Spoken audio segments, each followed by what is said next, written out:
Hey everybody, welcome back to the show. It is episode 126, and today we're talking about Hemlock. So thank you for tuning into the show. I'm Shannon Rogers, your resident wood nerd. Today I'm going to talk about our featured species of the month, Hemlock, and I'm being purposely vague there. There's a bunch of different species that roll up under, we'll just call it the Hemlock genus, and I want to talk about all of them because they're all very, very similar and in many ways can be lumped into one species. At the same time, I want to answer some questions. I had someone that stumbled across some antique mahogany and had questions about buying wood in an antique store. Jason wants to know a little bit about cross-cutting versus ripping and what's going on with the wood there. We're going to talk about a special wood called Zelkova, and we're going to talk about the bloody nature of Bloodwood. So a lot of different species to talk about this week, but that's what we do here. So thank you to everybody who continues to support the show, whether just by listening, by downloading, by visiting the site, by dropping questions, or by, going to Patreon and financially supporting the show. Please keep those questions coming. Most of this show is built around questions this week. So if you go to lumberupdate.com, you can submit your questions via form. You can also just email me directly at lumberupdate@gmail.com. You can find me on Instagram at lumberupdateshow. And finally, if you do want to support the show, go to patreon.com/lumberupdate and you can sponsor the show there. In fact, my walnut tier supporters will be getting this fancy Hemlock sticker sent out to them this week. And that, as I said, is what we're talking about on the show. Now, just a reminder, I'm doing both an audio version and a video version of this show. So whatever your taste, if you like to listen on your commute, if you like to listen while you're on the bike trainer riding on Zwift, or if you like to watch it on YouTube, you can do both. The show is currently found under my Renaissance WW channel. I didn't feel like creating a new channel. Sorry. So it's in the same place where you've normally found my Renaissance Woodworker videos, or again, it's in an audio podcast form that you can get on any of your pod catchers. Finally, a little bit of business. We are staring down the barrel of June, and I'm going to be taking a little break-ish in June. It's so funny. So many of the podcasts I listen to have, air quotes, seasons. I guess I'm of the old school podcasting world where you just keep putting out episodes. However, this particular June, I've got a fair bit of business and personal travel. Now, I guess there's really no such thing as personal travel anymore, because even when I go on vacation, I find wood to talk about. I post pictures on Instagram. But just due to the nature of the amount of travel that I'm doing, I've got a couple conferences that I'm going to, and then I'm taking kind of a long road trip vacation. I do not think I will be able to get 2 shows out for the month of June. So I'm going to kind of sort of take a break in June, and the show will be returning in July. I say kind of sort of because I have some plans for a featured species for June, and I will probably end up putting out that episode, depending on how some of my road trips go and what kind of footage that I capture from the road. I'm pretty sure I'll be doing an episode, but I just don't know when I'll be able to put it out. So this is just my official way of saying that you may not see a new episode until July, but if you're lucky, I don't know, if I'm lucky, if I can get my ducks to align, I might actually be able to get a show out in June. So maybe I'm just like being like so many of the other popular podcasts, and we're coming to the end of a season or whatever that means. So let's talk. I've got one particularly industry news type article that I wanted to look at. I've talked in the past about reinvestment. U.S. Department of Forestry is reinvesting in I think it's several $100 million, but there's specifically $74 million of this bill is going towards innovative wood products markets, renewable energy, enhancing wood processing industry's capacity. And it's kind of broad. It's a typical, IDIQ government contract, indefinite quantity, indefinite delivery, indefinite quantity. In other words, a blank check. That's what the government calls it in fancy, government spending speak, an IDIQ. Boy, that takes me back to my misspent youth bidding on government contracts. Anyway, they've earmarked $74 million for improvements.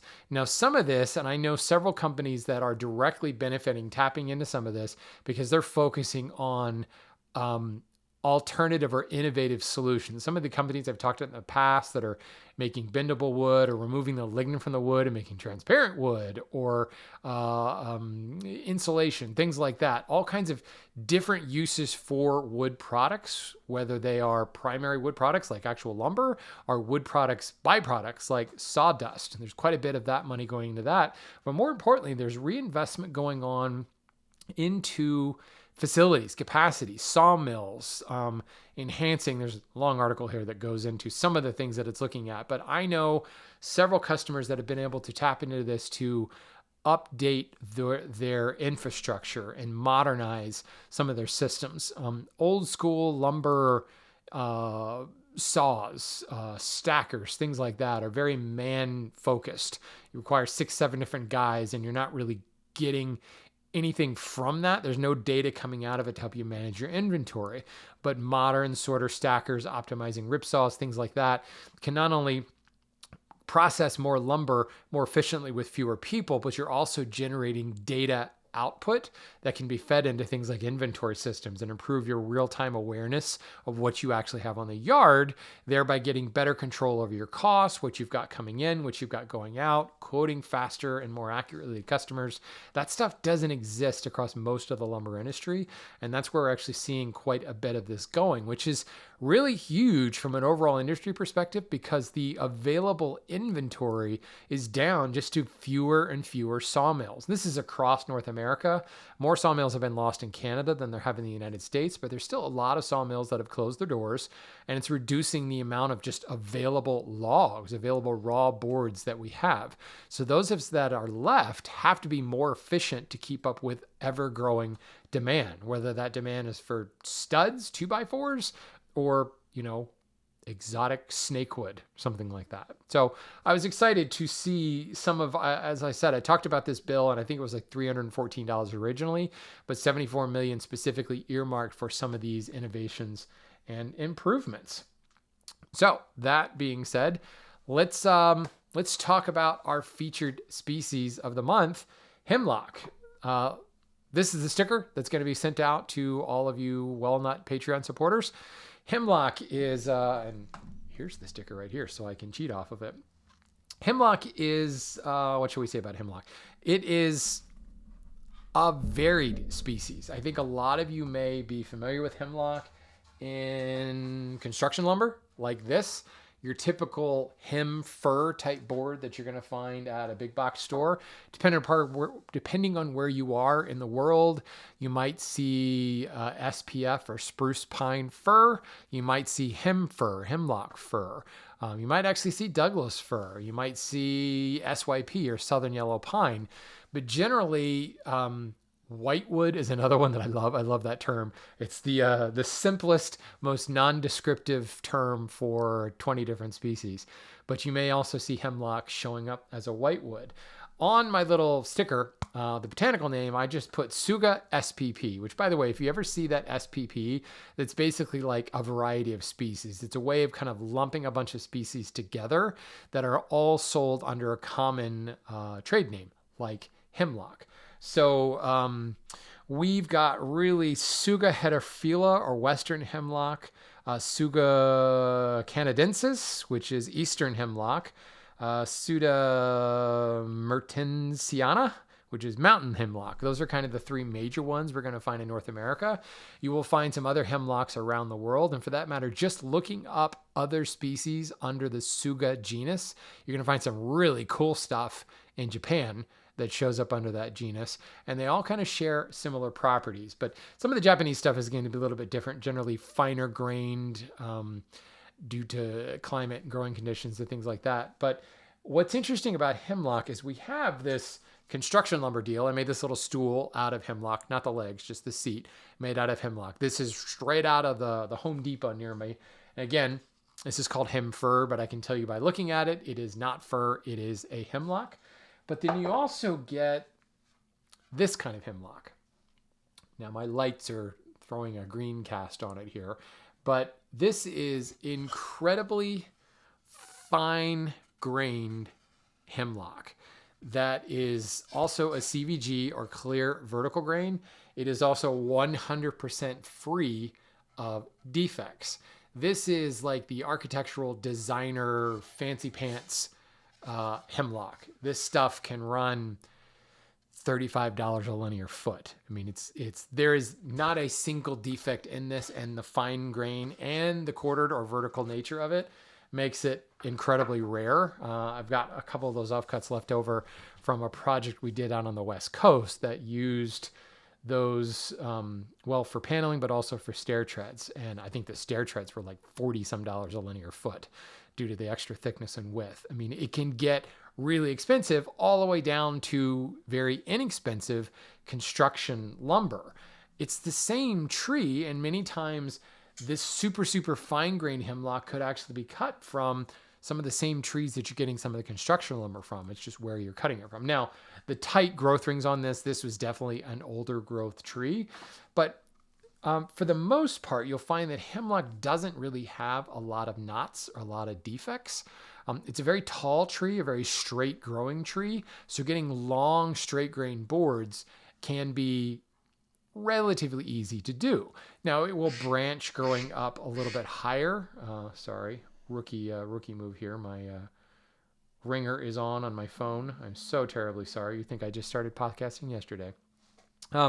You will find branching, depending on where the tree is growing. As you start to move further east, you're going to find that the eastern hemlocks branch a little bit more readily, more quickly. The mountain hemlocks may be shooting further up in a long, straight branch, free bowl. Same thing with some of the western hemlocks as well. So the knottier hemlock species, generally they may tend more towards the eastern part of the continent. That's probably wrong. I mean, it's a rule of thumb, but rules of thumb are made to be broken, right? You're going to find plenty of examples of western hemlock that have knots in them. And some of it is just how the tree is processed, where you're cutting your boards from. So really, there's two separate markets for hemlock. There is the hem fir construction market, and then that specialty CVG, much, much higher price point stuff. But again, finding them from the same tree. For the most part, it's about 130 or 40 meters tall, and 4 foot in diameter, or 1.3 feet in diameter. It's a decent sized tree, and you're going to find them widespread all across Canada, all across the western United States, Rocky Mountains and that type of thing, and then even up into eastern Canada where you're finding the eastern hemlock. It's obviously a white wood. Very even grain, but it does have a bit of a striped appearance due to kind of a medium contrast between early and late growth. But it's a medium contrast. It's not super stark like southern yellow pine or Douglas fir. It is definitely brown in the late wood and kind of white to pink in the early wood. But I think what blurs the lines a little, literally, is kind of a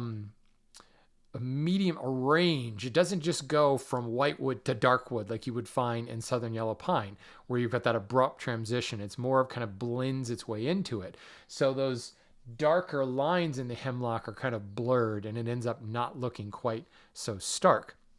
As I said, relatively straight grain and relatively few knots. From a hardness perspective, 500 to 600 pounds here.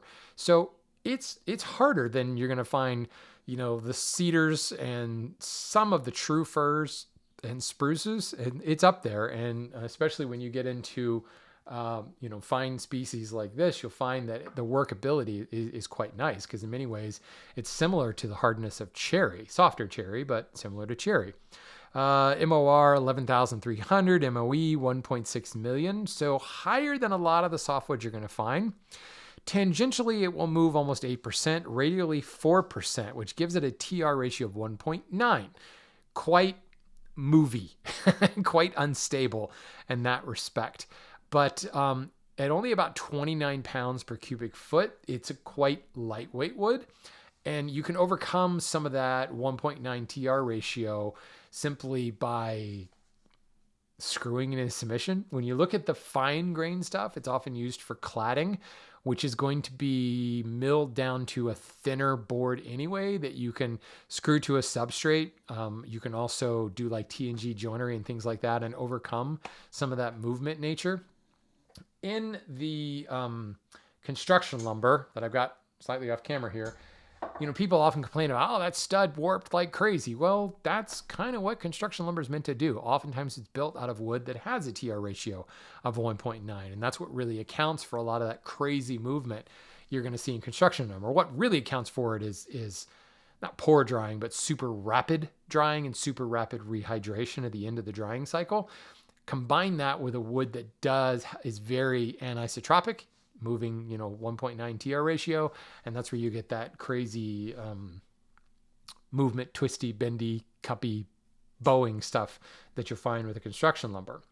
The in-grain structure is quite similar to firs, but it is differentiated from firs due to total lack of resin canals, kind of like isolated pores in a softwood. There are no pores in softwood. They call them resin canals, and they're very, very isolated. You will not find any of those in hemlock. As I said, high contrast between early and late wood, but with a more gradual transition. The hemlock species, mountain, eastern, western, some of the others, they're pretty much impossible to tell apart. Your best bet is to look at where you bought it. Your regional origin is going to tell you more about it. If you're on the West Coast, it's probably Western hemlock. If you're on the East Coast, it's Eastern hemlock. If you're deep in the Rockies, it's probably mountain hemlock. That's really the best way to do it. You may find somewhat tighter rings in the Western species, just a little bit slower growing conditions, but even that rule can be broken sometimes. Your best bet is to just look at where'd you buy it. Working properties, appearance, all that stuff is going to be very much the same, which is why I lump all of these hemlocks into the same realm. In North America, buy hemlock. I wouldn't really worry too much about the specific species. You'll find it's pretty much the same. Common uses, we're talking about on the construction side, pallets, boxes, construction lumber. On the fine side, not even just fine, some of the knotty grades as well, the STK stuff, you can find in cedar. What's interesting, though, is this particular species is now starting to show up as a thermally modified product. There's a company out there that's actually calling it Modlock, which, if I remember correctly, Modlock is also a gun safe, I think. If you're watching the video, here is a website of a company that does Modlock. And what I like about it, most thermally modified products will give you kind of a slightly caramelized texture to it, and you put some finish on it, and things get even darker. But I really like the color of this. It takes that white wood and it kind of gives it that crusty creme brulee cover over top of it. But obviously, once you thermally modify it, that 1.9 TR ratio basically becomes 1. And the movement drops down to like 0.1% tangentially and radially. It becomes highly, highly stable. And it becomes water resistant or even waterproof. Waterproof is kind of a strong word. But it's kind of the newcomer on the market because it's that lightweight wood that is locally as compared to a lot of thermally modified pine, which is radiata from New Zealand, or it's European pine, like Scots pine, Pinus sylvestris. And obviously for the companies that are thermally modifying in Europe or thermally modifying in New Zealand, that is fine. But for the thermal modifiers here in North America, hemlock becomes a really strong option. Moreover, from a forestry perspective, and this is particularly interesting, Western red cedar has long held this high-end clear CVG market. They've been dominating that. Western red cedar prices have skyrocketed. And a lot of that is certainly incredibly high demand, but also the Western red cedar is being outcompeted in the Canadian forests by Douglas fir and hemlock. And they're finding people having to go further afield to get Western red cedar, and they're walking past all these hemlocks and Douglas firs. And frankly, the Douglas fir structural market is much, much bigger, and people are finding that they can actually make ends meet a little bit better by foresting Douglas fir and hemlock. Western red cedar ends up being more specialized mills and things like that. And of course, the near inventory being dropping, Western red cedar prices continue to climb. So having a cheaper, less expensive, we'll say cheap sounds bad, a less expensive option that could be thermally modified locally could be a really big thing for the market. And thermally modified hemlock is not like there's only one or two guys out there doing it. It's definitely rarer than thermally modified pine, radiata, or Scots pine, and the ash and the red oaks and things. But I do see it as an emerging contender in that modified wood market. It's particularly exciting. I myself have worked with some of it Again, proper thermal modification doesn't really alter the hardness of the working properties, makes it a little bit more brittle, about 20% lower on the MOR and MOE thing.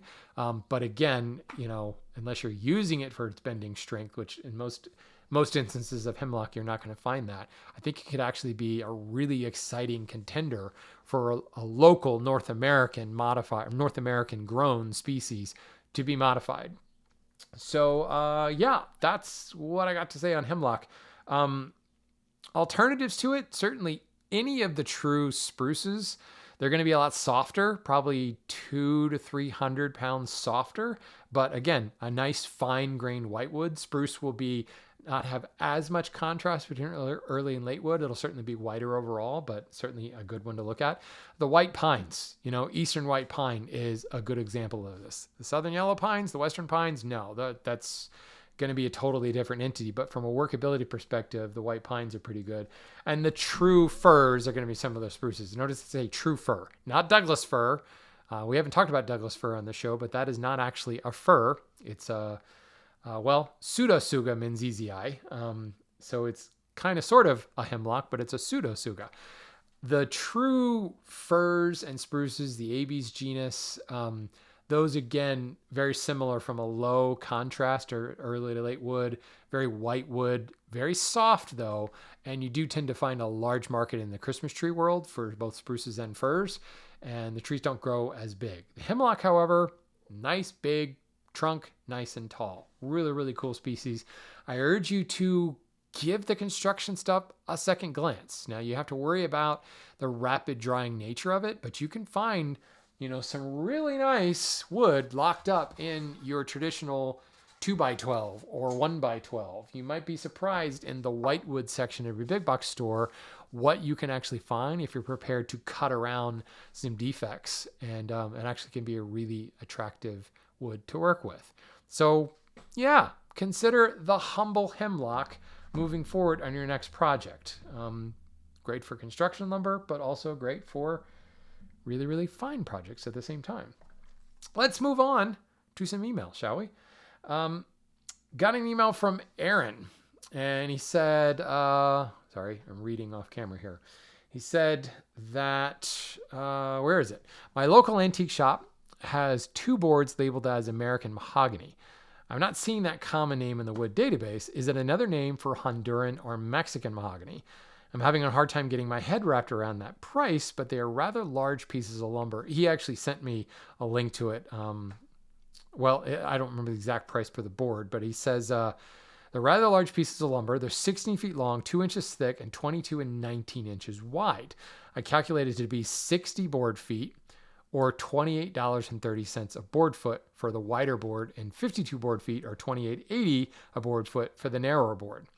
That's in Canadian dollars, by the way. I haven't done the conversion there, but when I compare it to Bell Forest Honduran mahogany, it seems to be nearly double the price, which would account for some of it, but their boards are 6 inches wide and random length. Is that an accurate reflection of the increased width, or is this a reflection of antique store price increases?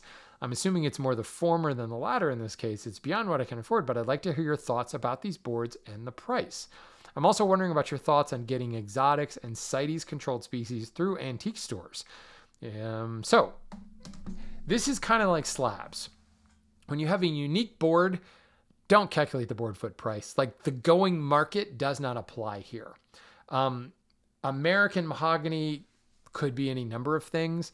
Seeing that it's in an antique store and probably a guy who also sells, old sewing machines and old egg beaters and weird antiques.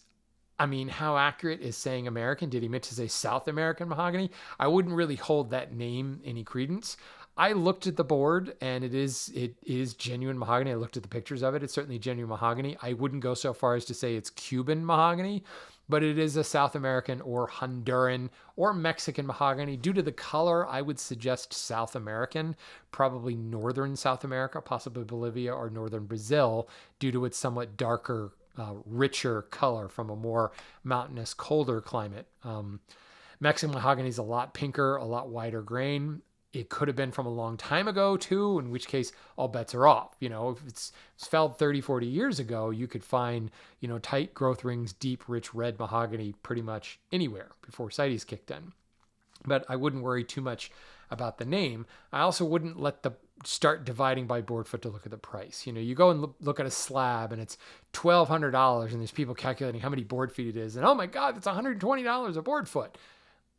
That's probably not the case. That's not very many board feet, but it is a unique product. So basically you can charge whatever you can sell it for.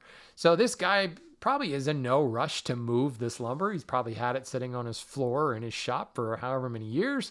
If he sells it, great. If he doesn't, no skin off his nose, but I'm going to sell it at, and I guarantee he didn't do the board foot calculation either. But at that length and that width and thickness, holy crap, $28 a board foot is a steal, my friend. If you can afford it, snatch that up, because you're not going to find those length and width specs in genuine mahogany anymore. It's not that it doesn't grow that way. It's just there's no market for it. So people are not sawing it that way. Really, the only way to get that is direct from the sawmill, and you're telling them, don't saw this into boards. Granted, 16 foot long, 28 inches wide. I mean, that's 1 or 2 boards per tree. You're getting that dimension. So it's not that they don't grow that one anymore. It's just, it's really, really hard to find mahogany wider than about 12 inches anymore. So if you're finding it, or more importantly, if you have it, you can list it for whatever the heck you want it to. List price and sale price, however, are a totally different thing. So anytime you're talking about a unique entity like that, throw the board foot price out the window. It does not matter what Bell Forest lists it for, or what Groff and Groff Lumber lists it for, or West Penn Hardwoods lists it for. Doesn't matter, because they don't have that. Do you have 16 foot by 21 inch wide mahogany? Hell no, I don't have that. Did you find some? So that's the thing, you've got to think about that unique nature of things. Now, as far as CITES, buying CITES controlled species from antique stores, the one thing you have to recognize is, first of all, if the wood was brought into the country prior to 2008, it's grandfathered and it's not a CITES controlled species. Moreover, once it's in the country, CITES doesn't really apply anymore. So, if you're concerned, you'd ask the antique store owner, how long have you had this board and where did you get it from? And if he's like, I bought it from a guy in his trunk in, Mexico, okay, that may be something to worry about. But if he bought it in this country, it's already made it through the CITES checks. If he bought it before it went on CITES, traceability and trackability is not there anymore. So this is kind of an ethical conundrum. Like, if you were able to determine maybe this was illegally sourced, but technically it's not illegal to buy it because it was grandfathered due to when it was purchased before it was listed on CITES, you could say, well, ethically, I'm not going to buy this because it was illegally harvested. But what's the alternative? Like, you can't plant that board and have it grow back into a tree. If you, as a woodworker or professional or amateur or whatever, are going to build something beautiful out of it, I would say do it. And rationalize it how you want, but there's no way that tree can be put back in the ground. There's no way to recoup that tree. It sucks that it was felled irresponsibly. It sucks that maybe you don't know. Maybe you don't know the provenance. But at the same time, it is a board that is sitting there that needs to be made into something. And in my opinion, and yes, I am a woodworker and I'm decidedly biased in this, but I think like most woodworkers, I love trees and forests as much as the next guy. I would hate to see that board go wasted gathering dust in an antique store as compared to building it into a sideboard or a bed or chest of drawers to highlight that. Or, it is a wide board, maybe keeping it wide, making a headboard out of it or something like that, not letting it get wasted and cut up for that matter, I think would be almost an obligation to do that. So yeah, this is one that it gets really difficult to discuss. Ask some questions. That's all you can do is try to find out the provenance of that board, find out some dates, when it was acquired, to whom it was acquired from. If it was bought since the mahogany was CITES listed in 2008, you can start to ask a little bit more questions about from where it was bought. But if it came from more recently than the CITES listing, then there's every chance that it came into the country legally. if it's been in the country, for a long, long time, there's really no traceability. And that's when you just have to ask yourself, do I support this business that may have something that, came unsustainably? For an antique store, I don't think you can really make that call. That guy probably has no idea what he has. But the important part is to just ask some questions. Don't just blindly pick up a board. You want to kind of know where things were sourced. If nothing else, you'll kind of increase your own knowledge of that lumber supply chain. Good question, Aaron. Jason wrote in. Actually, Jason is a Patreon sponsor. And he says, please dumb it down for me. My antique DeWalt 14-inch radial arm saw crosscuts like a champ, but it struggles when cutting with the grain. And this was directly in response to my cellular structure episode a couple episodes ago. He's trying to want to understand what's going on there. Ultimately, we're in two different operations, right? A crosscut is a series of knife cuts. If you grab a saw, well, it's too far. I got a saw right here. If you grab a crosscut saw, like this guy, you'll find that the teeth have a rake. They're laid back just a little bit. They also have some fleam, which means there's a bevel angle cut down the plate. That turns the cutting face of the sawtooth into something more like a knife. So as you draw the saw blade across the wood, pushing or pulling, doesn't matter, you're slicing the grain. You're slicing those fibers. The laid back tooth, the fleam angle, all of that make it a little bit easier work. But more importantly, it slices and dices the wood fibers a lot more and you get much finer sawdust from it. Put a pin in that. Let's go to the rip tooth. The rip tooth, the perfect rip tooth, is flat across the face, no fleam, and generally 0 degrees of rake. So the tooth is straight up and down. In other words, it acts like a chisel. Take the back of a chisel. If you present a chisel bevel down to the wood and start chopping into it, the flat back of the chisel is the flat face of the sawtooth. And as that sawtooth hits the wood, it's chopping into it, which is creating a much larger piece of sawdust. It's a little shaving, a little sliver. And look at this. Grab your radial arm saw and make a rip cut with it and a cross cut with it and pick up the sawdust and look at it. You'll see the rip sawdust is much chunkier. There's much more body to it. They're little slivers. And that's where the bogging down is occurring, is that sawdust itself is quite a bit bulkier and it will clog up those gullets almost immediately. Well, the minute the gullet is clogged, the saw starts to cut much less efficiently. There's dramatic buildup in heat.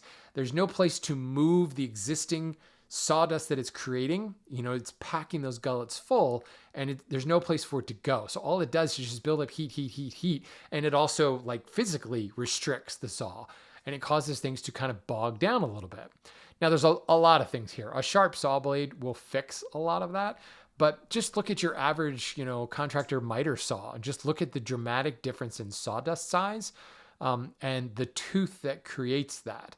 So can you make a rip and a crosscut with the same saw? Of course you can. Just be very aware that larger sawdust needs a place to go to be evacuated from the cut. So your better bet is not so much to focus on the alternating tooth bevel. Now we're getting to circular saws.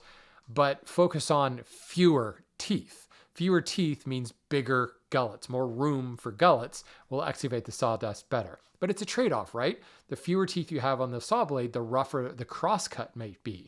But I think you'll find that a lot of the general tooth blades, general use blades, have a tooth number, somewhere in the middle. Depends upon, the size of the circular saw blade or the handsaw for that matter. You'll find them pitched to kind of handle a little bit of both. But in the end, it all just comes down to sawdust evacuation, which is what's causing more heat buildup and the saw to possibly struggle a little bit more. Good question, Jason. Lee posted something here that I've actually got a website that I can reference here. It is a Kickstarter for this product called the Kiyaki To Go Coffee Cup. Lee says, I wanted to make a wooden tea or coffee cup for a while, but didn't think there was a good way to finish them that would hold up to hot liquid, while still feeling like wood rather than wood encased in plastic. This Kickstarter, which I've just linked to here on screen, seems to be doing that. But the only information they give in the finishing process is that is a urethane finish. Is there something special about the Zelkova wood? So I wanted to highlight this because I very recently worked with Zelkova. Excuse me, the urn that I built for my mother was, drink break. It was made out of Kiri or Polonia with Zelkova veneer. Now, this was a burl veneer, so very dark and not a whole lot of grain here, but this is a Zelkova veneer. Zelkova kind of looks a lot like oak. It's actually an elm. Some also call it a Japanese elm. This is solid Zelkova. You can see I've actually polished it a little bit to kind of bring out some of the grain. Looks very similar to red oak, actually.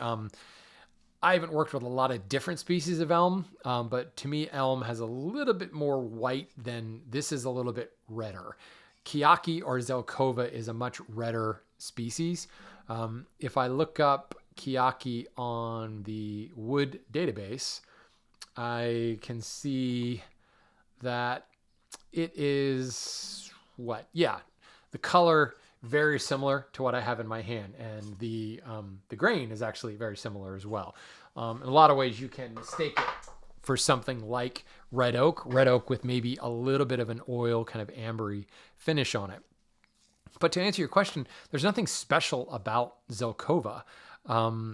It is very similar to elm, as I said, and if you look at the ingrain, for those of you listening right now, I apologize. I'm on Wood Database pulling up ingrain images. This is the ingrain, very, very almost identical to what I've seen in elms. It's kind of ring porous, maybe semi-ring porous would be the best way to put it. But there's nothing about it that makes it, able to withstand any particular hot liquids or anything like that. A TR ratio of 1.6, again, not that far removed from, a lot of woods. But I also think that the issue is not the wood itself, but the finish that's chosen. Now, I'm certainly not, a chemist by any means, but you can apply a urethane finish quite thinly. And once it is fully cured, you shouldn't have any issues. In fact, because this is, let me go back to that Kickstarter page to show you. I mean, it's very much like they're using all kinds of fun words like bespoke and artisanal here. It's a very close to the wood finish. So what you need to worry about more than anything else is cross-contamination. When I pour coffee or something in this, is the taste going to be affected? If the finish is fully cured, not dried, cured, you shouldn't have any issues here. And it's important to look at the product application directions or even the MSDS to find out what the actual cure time is. But I do believe you can get away with some hot liquids. This is not an insulated tumbler. So by the time possibly, chemists, please speak up, but I'm going to go on a limb and say the amount of time that the hot liquids needs to be in contact with that cured urethane finish is probably substantially longer than the time that this uninsulated cup could keep that coffee hot enough to do that. The other thing I would say is the temperature required to affect that cured urethane finish would burn the holy hell out of your mouth. So I don't think you're going to be putting, there's a possibility you're putting say you're steeping your own tea in the mug. You're going to pour boiling water into that mug. That temperature is dropping rapidly the moment you drop it in there. You might even find that the cup is a bit of a heat sink in some respect. So I've certainly seen people do this. I've actually turned some mugs before. I've also carved like greenwood type stuff. I see it done all the time. The bigger issue, I think, is the possible moisture absorption that could cause differential in movement, in which case a film finish like a urethane is going to prevent that differential in moisture movement due to something like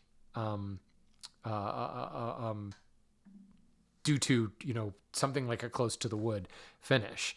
So I definitely think that you need to experiment a little bit, but I think you need to give plenty of time for the finish to cure. And I think you can do a really thin film finish, let it cure for 36 hours, 72 hours, 4 months. Some of these oil-based finishes, they need months to fully cure. That can be sped up by heating it. There's all kinds of industrial things that can be done to do that. I'm not suggesting you try to do that, but I think you would be surprised. And finishing experts, chemists listening to the show, please write in, call me, whatever. I want to actually know what the chemist perspective is on this, but I highly suspect that the temperature has to be greater and the sustained exposure to that temperature has to be much greater than the application of a coffee mug. Could be wrong, but I don't think so. Anyway, let's move on to the next question. That's an interesting one. Oh, by the way, that's a really pretty coffee mug. And I'd like to highlight Zelkova in the future. I really have enjoyed working with it. Honestly, it's not an easy wood to find unless you live in Japan, in which case it grows on every street corner. Finally, got a question from Tristan. Tristan is a Patreon sponsor. In fact, he joined Patreon and then started asking questions. What a good man. He's also a Walnuts tier member. So Tristan, you're going to get one of these stickers. He's actually already gotten a few stickers. Let's see. Tristan says, I work at a lumber dealer in Ontario, and I've been wondering about Bloodwood. We have a bunch, and almost all of it is twisting terribly. Bloodwood's TR ratio is 1.5%. White ash is 1.6%. Good for you, Tristan. Look at you doing your homework. So I'm not sure why this Bloodwood is twisting so much. I checked the moisture, and it's all good. I'm only 19. I only got into woodworking like a year ago, so I'm 100% missing something, I'm sure. But no one I work with knows, so I figured I'd turn to the expert himself. First of all, I hate it when these guys write in and say, I'm only 19, I'm only 16. Your opinion's just as valid as the rest of us, especially when it comes to things like Bloodwood. So many of us don't have enough experience with it to really know. So good for you, Tristan. You actually looked it up before you asked a question. So don't ever say I'm only 19. Good for you. You're a wise 19-year-old. So I asked a few qualifying questions like, what does he mean by the moisture is all good? What is your equilibrium moisture content? I looked it up in Eastern Canada. It's, 8 to 14% indoors, 12 to 18% outdoors.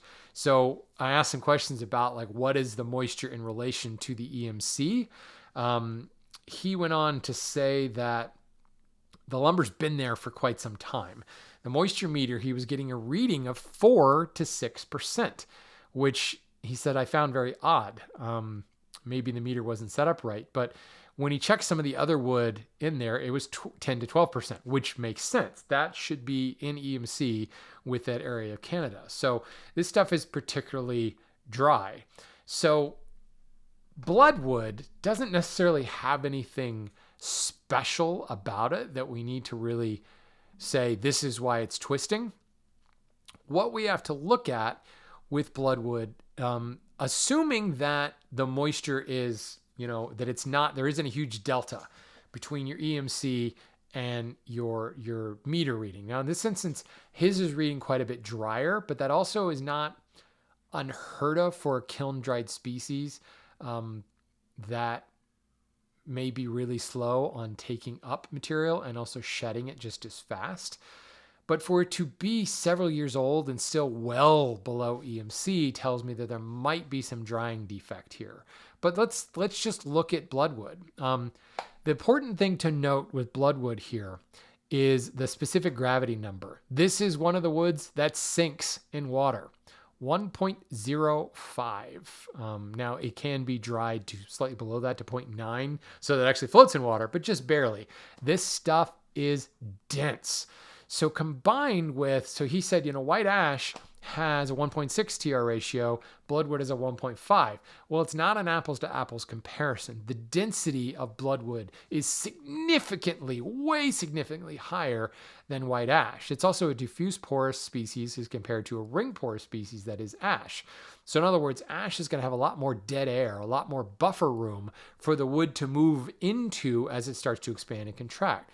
Bloodwood, if I scroll down here and I look at the almost total lack of pore structure in the wood, like there's nothing there. This is mostly meat with very little dead air. And actually, if you look real close at this image, you can see tylose in those pores as well, gumming up the works. So this is a species that's extraordinarily dense, has little to no dead air, little to no buffer for the fibers to move into as it expands and contracts, and, a moderate TR ratio. So it's going to move, but there's no buffer room. So all it can do is warp and twist. Now, what you're dealing with is a wood. The other thing about this is, as we learned in our cellular structure in our episode about why some woods are difficult to dry, this is an incredibly difficult wood to dry.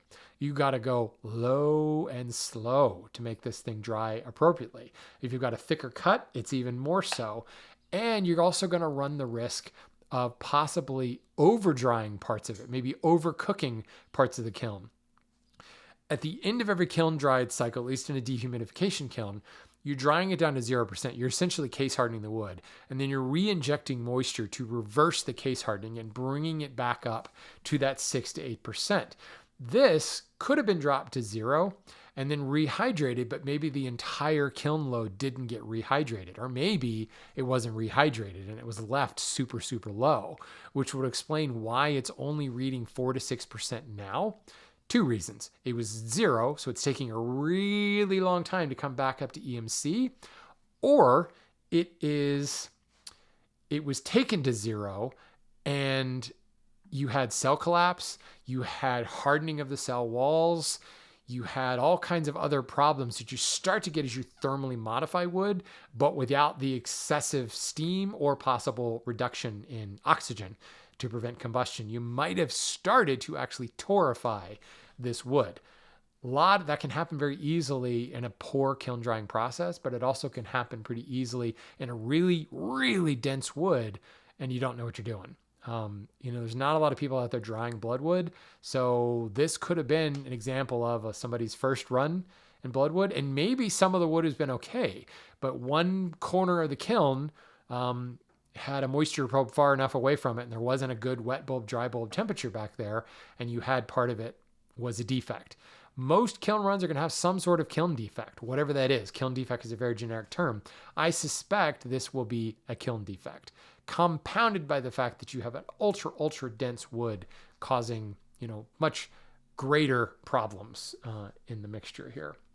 So when you start to play with these super, super, super crazy jungle woods, all bets are off, but I would start to question the drying more than anything else. But the important part here, and this is one of the reasons that I really wanted to read Tristan's email on the show, is Tristan did his homework. He figured out what the movement was like. He compared it to a species that he knows, white ash, and he took some moisture readings. So instead of me making a bunch of guesses, he had the answers, which allows us to get more to the point about a possible kiln defect. So kudos to you, Tristan. Your lumber employer has a good employee on them. You should be rising in the ranks very quickly. Well, that brings me to the end of my questions, folks. I really, really want to say thank you for tuning in. Keep those questions coming. Again, lumberupdate.com is where you can submit your questions, or just lumberupdate@gmail.com. I'm happy to receive your questions. You can even record a voice memo if you want and send it to me. I haven't played one of those on a show for a while. And again, if you want this super fancy Hemlock sticker, go to patreon.com/lumberupdate and become a walnut tier member. If you join before the end of May, you will get this Hemlock sticker. And if you've had experience working with Hemlock, let me know. Have you worked with the construction lumber, or have you had a chance to work with some of the super fancy Gucci fine grain Hemlock? Really an interesting wood and worth including in your next project. Thanks everybody for tuning in, watching, listening. Go buy some lumber.